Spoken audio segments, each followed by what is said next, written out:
This week in wrestling history, folks, June 11th, 2006. It was 8 years ago from today, Wednesday, July 11, 2014, when I'm recording this. We had ECW One Night Stand 2, ECW One Night Stand 06, presented by WWE.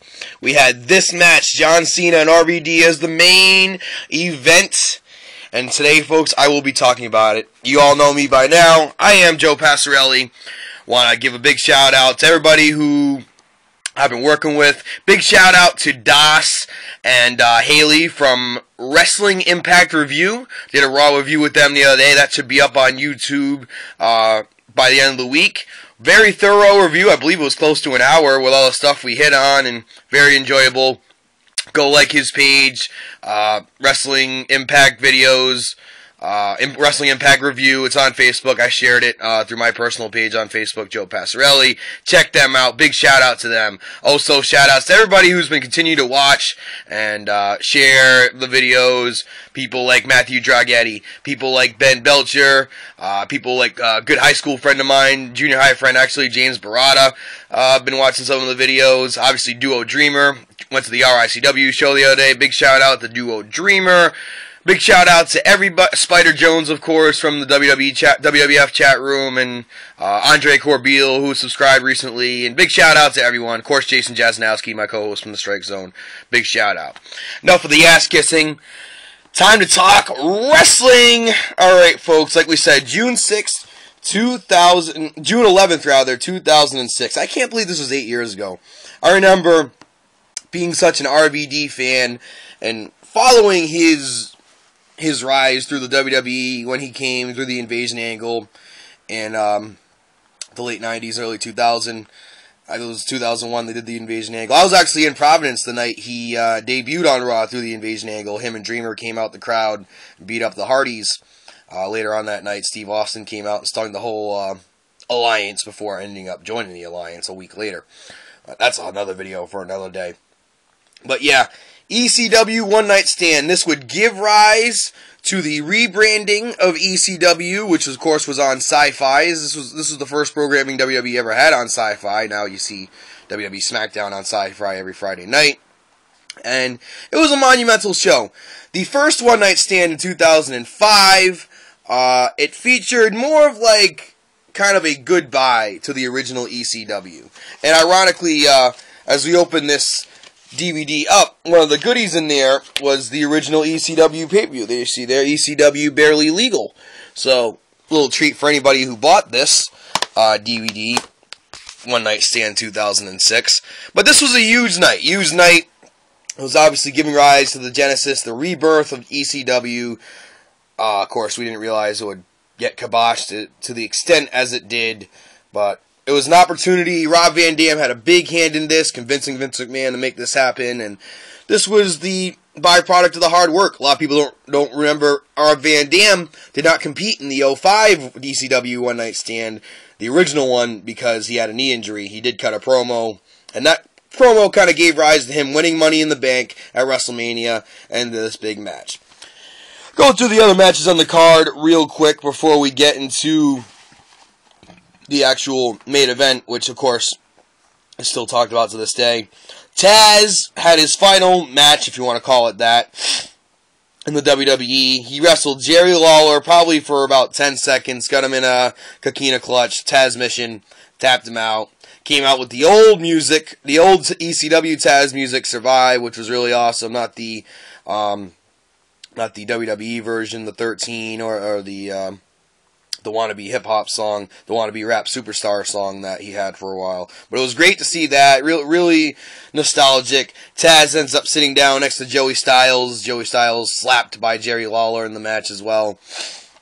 Taz sits down next to Joey Styles after the match, and we have our two-man team of the night, Taz and Joey Styles. Other matches on this card included the FBI, Little Guido, and I forgot the other guy's name, versus Tajiri and Super Crazy. I don't remember the winners to this particular match. I believe it was Tajiri and Super Crazy. But good match nonetheless. Great action whenever the FBI and Tajiri and Super Crazy got together. Always gave rise to great matches. You also had Balls Mahoney versus Masato Tanaka. Boy, can these two really swing a chair, and that match definitely proved that. One of the highlights of the show was the infamous Mixed Extreme Tag Team match. Tommy Dreamer, Terry Funk, and Beulah McGillicuddy versus Mick Foley, Edge, and Lita. Now, Lita and McGillicuddy really did not do much in this match, so the short of Edge spearing Beulah and getting the pin in such a provocative way, only Rated R Superstar could have pulled that one off. They didn't really have much involvement in the match, but it was really the brutality that both Foley and Funk took, but more specifically Funk. It looked like his eye was going to get ripped out at one point when he was thrown in the barbed wire. He goes to the bat, gets his face all wrapped up like a mummy, comes out again. I thought this match was actually huge for the development of Edge, who had cashed in his Money in the Bank a few months ago, and then jobbed to Cena at Royal Rumble soon thereafter. Had the match with Mick Foley at WrestleMania. Mick Foley turns heel on ECW and joins Edge. It was actually quite interesting. I thought Mick Foley and Edge did good work at this time. I thought Lita, the whole trio of them, I thought it helped everybody. I thought it helped Edge and Lita getting the proverbial rub from Mick Foley, and I thought it boosted them. And you saw Edge went on to be 11-time World Heavyweight Champion after that. Obviously, he had won it once, so 10 more times. And I truly believe the impact he had on this show gave him that momentum that he needed to be that top heel in the WWE for the next few years. So, it would be, I did give the finish in the match in this review, it would be Mick Foley, Edge, and Lita who would win this match. Very brutal match, as I said. Foley taking some crazy bumps, and Terry Funk, what a crazy son of a bitch. I think he was in his late 50s, early 60s at this point, and boy, Chainsaw Charlie, as he was once known as in the WWE, boy, what a crazy son of a bitch. God bless you, Terry Funk. One of the greatest ever, especially when it comes to hardcore, and of course, great former NWA champion in the 80s as well. We also had a World Heavyweight Championship match. Rey Mysterio was the World Heavyweight Champion at the time, an ECW original. Only made sense for him to defend this title at this pay-per-view, and what many people thought on paper to be a dream match against Sabu. This is a matchup people wanted to see for years. Really didn't get to see it. Rey Mysterio had a cup of coffee in the original ECW, went on to WCW on the greater success for himself. Sabu stuck with ECW throughout the years. We didn't really get to see Sabu versus Rey Mysterio. So this was a dream match for anybody who was an original ECW fan, or anybody who was a Rey Mysterio fan, or a Sabu fan. It was a decent match. They told a decent story. The finish was Sabu attempting to give Rey a DDT through the table, and they actually had to stop the match, which the precedent had been set in other pay-per-views with the Hell in the Cell with Mick Foley and Kurt Angle coming back in the triple threat with him, Rock, and Triple H at SummerSlam, where, you know, athletes had come back, especially in these no DQ hardcore type of situations, and I just think it was an underwhelming ending with Sabu and Rey Mysterio there taking essentially a double DQ, not double DQ, a double count out, a double draw, with both competitors being knocked out from the DDT and unable to continue. It was an oh my god moment, don't get me wrong, but it's just not something that I think went over well on television. I think people were a little disappointed. But certainly, it would make up for it in the main event, and certainly we were coming off that great mixed tag team match, which stole the show. Let's be honest, that match far and away stole the show in One Night Stand 06. John Cena versus Rob Van Dam. It's funny because the match itself is really not remembered for like the wrestling moves in the match, but more for the moments. And sometimes that's what makes a good match, is those moments that stand the test of time. I mean, people talk about Hogan Andre. It wasn't really a good wrestling match, but those moments stood the test of time. And I felt like this match fell into that category. Obviously, the entrance with Cena getting booed out the building if Cena wins, we riot. That was kind of the start of signs like that. We hadn't really seen signs like that before, and we had seen it since then, especially with CM Punk and John Cena at Money in the Bank a couple years ago. in Chicago, but that was really the first time in the Hammerstein Ballroom, the ECW crowd really wanting Rob Van Dam to get that chance. At this point in his career, he was probably one of the most deserving guys who was still active in the business, who had never won a heavyweight championship for any promotion. So Rob Van Dam had his chance, and like I said, John Cena throwing the shirt in the crowd and the fans throwing it back. It had to have been 8, 10, 12 times. Cena keeps trying to pander to the fans like the idiot that he is sometimes, and keeps throwing the shirt. And finally, he just threw the shirt on the ground. They started wrestling. Cut it short to the end. There was a ref bump, and the ref goes down, and then Edge, out of nowhere, comes out. I think he was hiding under the ring, or he came from the crowd. I think he had a motorcycle helmet or something to hide, conceal his identity. Big spear on John Cena. Edge rolls out of the ring, exposes himself.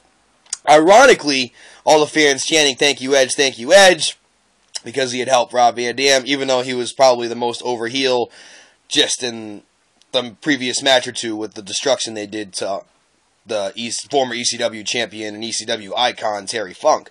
But the crowd really embraced Edge for helping out Rob Van Dam, and John Cena losing, and Rob Van Dam would become the only person to hold a WWE and ECW title at the same time. As Tuesday Night on Sci-Fi, he was awarded the ECW title coming back from its hiatus when Rhino was the last original ECW champion. But, folks, what do you think? Can you believe it was 8 years ago today that this pay-per-view happened, ECW One Night Stand? I mean, obviously, we could talk about the after effects, the underwhelming result of ECW on Sci-Fi, the underwhelming championship run of Rob Van Dam, which was cut short due to his arrest, and unfortunately, that July 4th weekend, he only held the belt for a few weeks, and on Raw, he lost actually to Edge in a triple threat, and Edge would actually end up holding the WWE title through the summer and having finally a credible run. But Rob's run cut short, never quite got to that level again, did win the TNA heavyweight champion, but that moment is Rob's moment, and I'm sure when he goes in the Hall of Fame, that moment will be included in his speech. Another moment about that match, Paul Heyman actually ran in and did the count for the 1, 2, 3. As I said, the ref had to take a bump. So that's another moment that stands the test of time. Although ironically, it was Paulie who turned on Rob on camera a month later, which helped the Big Show defeat Rob for the ECW title in Philadelphia, nonetheless. A lot of heat for that garbage thrown at Big Show. But hey, they did get that cheap heat, so. But this, sadly, I feel like was one of the last great moments if you were an ECW fan. The ECW on Sci-Fi didn't really pan out the way we had hoped. And obviously, ECW, it'll be around forever. The market left on the business, and whether it's Tommy Dreamer's hardcore fed that he runs, or even TNA a couple years ago when they did the ECW Invasion storyline, ECW will always have a place in this business. They left their mark in this business, and ECW One Night Stand 06. It was Rob Van Dam's big night, and it was a night I was looking forward to, and very glad that I own it on DVD. Probably going to watch it later after I get out of work. But folks, what do you think? ECW, WWE presents ECW One Night Stand 2006, 8 years ago today. Like, subscribe.